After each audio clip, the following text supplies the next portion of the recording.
Thank you, Mr. Chairman. I thank the members for their cuts and questions, and I hope in my response today to be addressing cuts filed by Ms. Jessica Tan, Ms. Tim Pei Ling, Mr. Ong Hua Han, Mr. Sharil Taha, Mr. Dennis Tan, and Ms. Mariam Jaffa.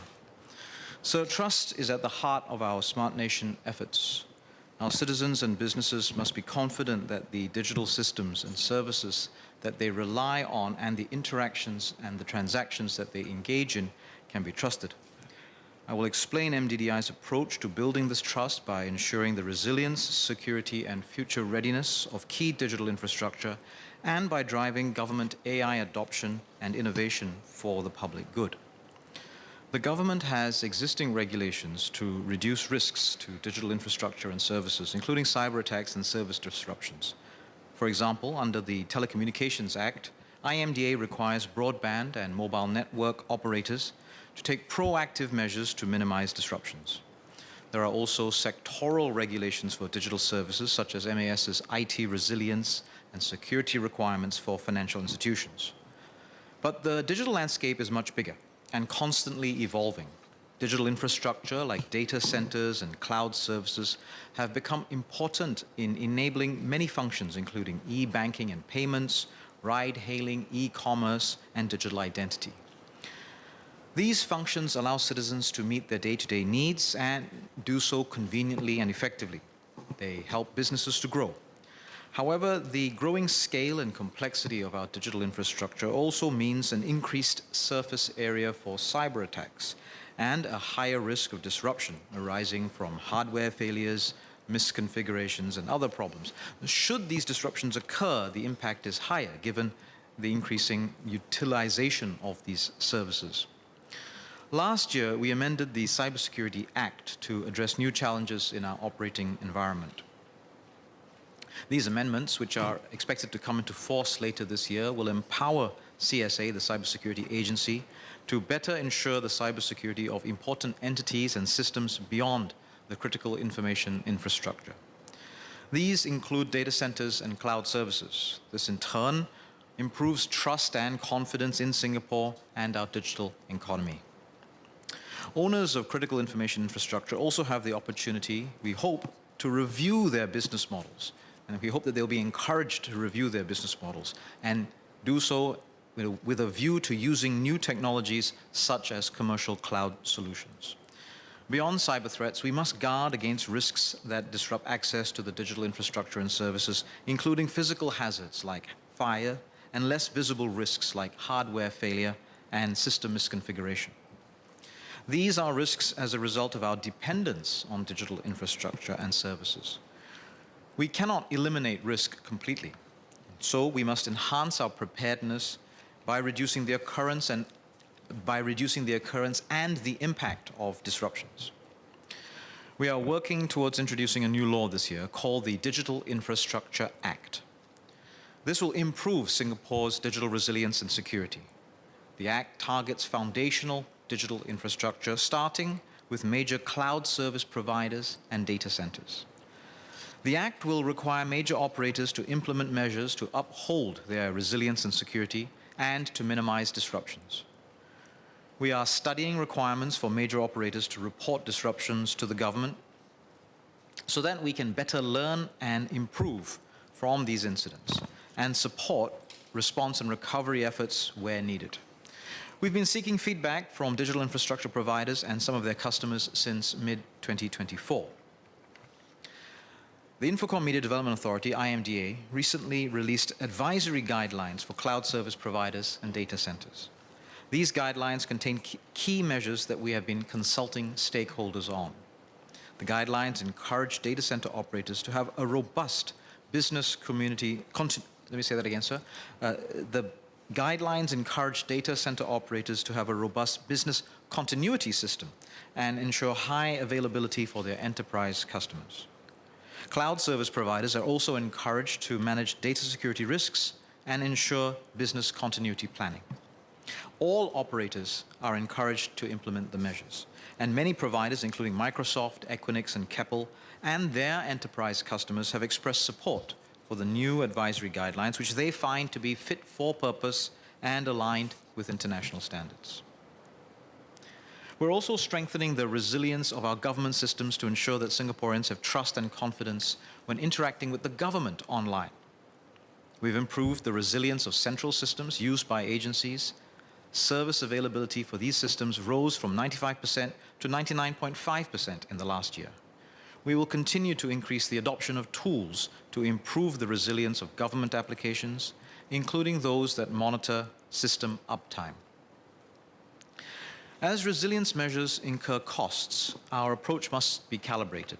We will support agencies providing important services to implement more sophisticated measures where appropriate. There is a need for government to manage access to information about individuals, as such information could be exploited in scam tactics. And we are committed to ensure that data, including personal data, is managed carefully and responsibly. In the government's provision of digital services involving data, agencies must assess the right balance between the benefits of risks in each use case to achieve the dual objectives of service accessibility and data protection, in line with the guidelines and safeguards that MDDI has provided. Sir, our digital infrastructure must not only be secure and resilient, but also position Singapore for the future. Last year, we announced that IMDA is investing up to $100 million to upgrade our nationwide broadband network. This will enable broadband speeds up to 10 times faster than what most households have today. Operators are starting to offer higher speed broadband services at lower prices. A 10 gig plan now costs between $30 to $70 compared to more than $100 a year ago. Developing our future-ready digital infrastructure also entails addressing resource constraints as we pursue growth. We must explore ways to support Singapore's AI ambitions while keeping to our climate commitments, as well as balance digital infrastructure growth with environmental sustainability. IMDA launched the Green Data Center Roadmap last year to guide data centers to improve energy efficiency and use green energy to grow AI compute capacity sustainably. We've made good progress. For example, the BCA IMDA Green Mark for data centers was refreshed last October to raise the bar for data center sustainability. IMDA also launched the Energy Efficiency Grant for the data center sector last December to support businesses' upgrades to more energy-efficient IT equipment. MDDI is exploring further ways to uplift data center sustainability through regulations. We're studying other jurisdictions and are in early engagement with industry to develop a framework for Singapore's context. So we have to lead by example as a digital government. We must continue to build the capabilities for the public sector to create and experiment with AI and unlock citizen-centric solutions. We've made available within the public service access to best-in-class AI and large language model tools, LLM tools. Pair Chat is a fast and secure generative AI assistant used by more than half the public service today. Last year, we organized a whole-of-government prompt engineering competition. This attracted over 1,040 officers. The fact that I can say this already makes us quite unusual in terms of how we do digital government, that we have a prompt engineering competition within government and that there's 1,040 public service officers that participated. The finalists were tasked to build an event publicity website within 10 minutes using LLM tools. And the winner of this competition was Muhammad Naim bin Zahari, a firefighter with SCDF. At the time of the competition, he'd just completed a 24-hour shift. In second place was Rachel Tiang, a finance officer at MOM.